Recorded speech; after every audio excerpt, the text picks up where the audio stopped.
अब हम इस टाइम डिफरेंस की कैलकुलेशन के एग्जांपल देख लेते हैं कि आप किस तरीके से इसको डिफरेंस कैलकुलेट करेंगे और आवर्स में भी किस तरीके से टाइम कैलकुलेट कर सकते हैं। मैं एक वेरिएबल ले रहा हूँ var date equals to new date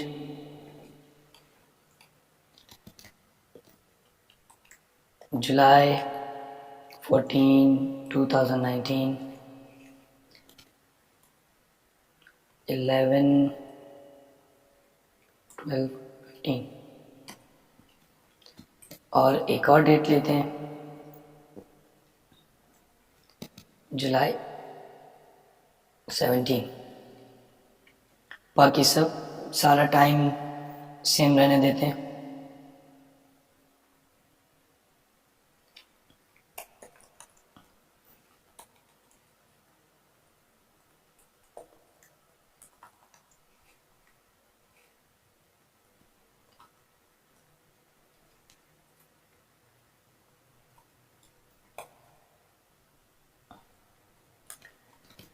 दोनों डेट को हम डिस्प्ले करवा लेंगे और हम लेंगे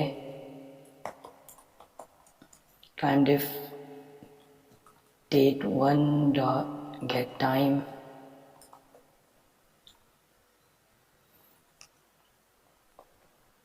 minus date 2 dot get time.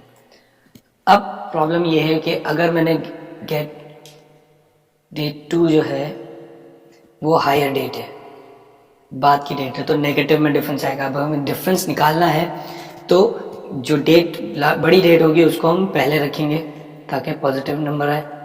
ये आ गया और यहाँ पे माइनस ये कर देंगे। रिजल्ट देखते हैं आज का।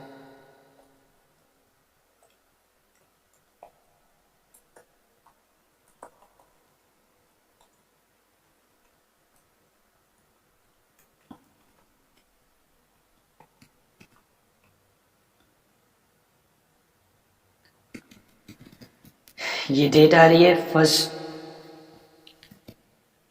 संडे जुलाई 14, डेट 2 आ रही है वेडनेसडे जुलाई 17 और ये इन दोनों टाइम का डिफरेंस आ रहा है। अब हमें यह अंदाज़ा लगाना है कि इन दोनों टाइम्स में कितने दिन का डिफरेंस है।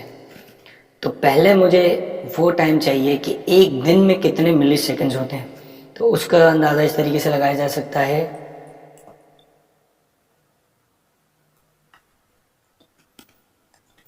कि आपके एक दिन में 24 आवर्स होते हैं मल्टीप्लाई बाय 60। तो ये आ जाएगा कि कितने मिनट्स होते हैं मल्टीप्लाई बाय 60 कितने सेकेंड्स और मल्टीप्लाई बाय 1000 कितने मिली सेकेंड्स हैं।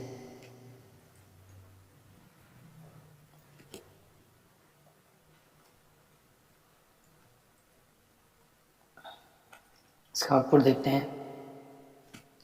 ये बता रहा है एक दिन में ये मिली सेकेंड्स हैं अराउंड 8 मिलियन और 86 मिलियन। ठीक है, तो ये आपके मिली सेकेंड्स हैं पर डे। अब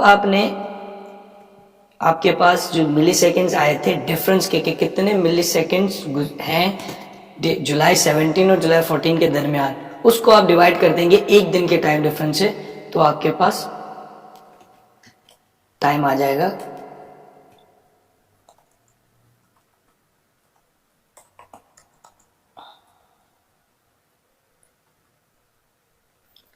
time difference divide by time in day.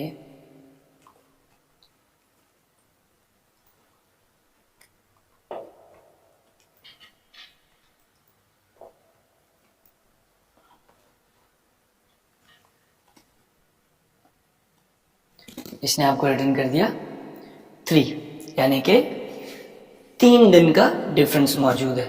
तो ये आप इस तरीके से इसकी कैलकुलेशन करके आवर्स मिनट और सेकंड्स में इसको कैलकुलेट करके अंदाज़ा लगा सकते हैं कि 2 डेज के दरमियान, 2 डेट जो आपने 2 डेट के ऑब्जेक्ट बनाए उनके दरमियान कितने दिन का डिफरेंस है या कितने महीनों का डिफरेंस है। ये सारा आप कैलकुलेट कर सकते हैं।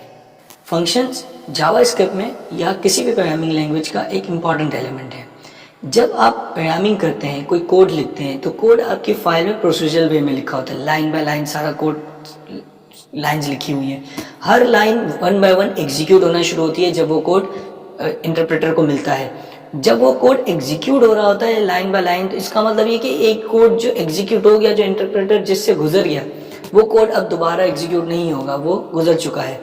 अगर आपको किसी पर्टिकुलर कोड को किसी पॉइंट इन टाइम पे आपको जरूरत पड़ती है सेम कोड दोबारा एग्जीक्यूट करना है, तो अब तक हमने जितनी जावास्क्रिप्ट पढ़ी है उसमें हमें ये करना पड़ेगा कि वो कोड हमें दोबारा लिखना पड़ेगा। एक जावास्क्रिप्ट की फाइल है, उसमें आपका कोड लिखा है। फॉर एग्जांपल जैसे हमने ग्रेड कैलकुलेशन की एग्जांपल्स देखी हैं, उसमें आपने एक स्टूडेंट का ग्रेड कैलकुलेट किया, उसके लिए इफ एल्स आपने पूरा लिखा। अब नीचे आकर आपको फिर से किसी और स्टूडेंट का ग्रेड कैलकुलेट करना है, तो आपको वही इफ एल्स पूरा का पूरा दोबारा लिखना पड़ेगा। क्यों? क्योंकि वो सारी की सारी लॉजिक तो गुजर चुकी, इंटरप्रेटर उससे गुजर चुका है, वो लाइन बाय लाइन एग्जीक्यूट हो गया, अब वो कोड दोबारा नहीं चल सकता। तो आपको ऐसा कोई तरीकेकार चाहिए कि आप पर्टिकुलर ब्लॉक ऑफ कोड को बार बार एग्जीक्यूट कर सकें जब ज़रूरत हो। फॉर लूप में भी आप बार बार एग्जीक्यूट करते हैं, लेकिन जब फॉर लूप चलता है उसी वक्त बार बार उसको जितनी आइटरेशन आप दें उतनी बार कॉल हो जाएगा। फंक्शंस का क्या बेनिफिट है कि आप किसी भी पॉइंट इन टाइम पे प्रोग्राम में आप फंक्शन कॉल करें और अपना कोड एग्जीक्यूट करवा लें। तो ब्लॉक ऑफ कोड हो, आपकी इंस्ट्रक्शन, बिजनेस लॉजिक एक जगह पर रखी हुई हो और आप जब चाहें उसे कॉल करें और वो एग्जीक्यूट हो जाए। तो उसके लिए आपको फंक्शंस बनाने पड़ते हैं। फंक्शंस एक ब्लॉक बना देता है जिसमें आप अपनी लॉजिक रख देते हैं, उसका नाम होता है, उसके नाम से आप उसको कॉल करते हैं। जब आप उसे कॉल करते हैं तो उसके अंदर जो भी बिजनेस लॉजिक रखी होती है वो एग्जीक्यूट हो जाती है। इसका बेनिफिट ये है कि आपका कोड भी रीयूज हो जाता है, क्योंकि आपने एक कोड लिखा, अगर फंक्शन ना हो तो सेम काम करने के लिए आपको कोड दोबारा लिखना पड़ेगा। इस फंक्शन के केस में क्या होगा कि आप कोड को रीयूज कर लेंगे। एक बार लिख दिया कोड आपने, फंक्शन कॉल किया आपने, एग्जीक्यूट, दोबारा जरूरत पड़ी एग्जीक्यूट, उसको कस्टमाइज कर सकते हैं डिफरेंट आर्ग्यूमेंट और पैरामीटर से, जो हम आगे चल के देखेंगे। तो ये आपको बेनिफिट है, आपको एफिशिएंसी मिलती है, कोड बार बार नहीं लिखना पड़ेगा, आपके कोड स्ट्रक्चर्ड हो जाएगा, मैसी नहीं होगा, क्योंकि आप अपने फंक्शंस बनाकर कोड को डिस्ट्रीब्यूटेड रख देंगे। तो बहुत सारे बेनिफिट्स हैं और तमाम प्रोग्रामिंग लैंग्वेज में इंपॉर्टेंट रोल प्ले करते हैं फंक्शंस।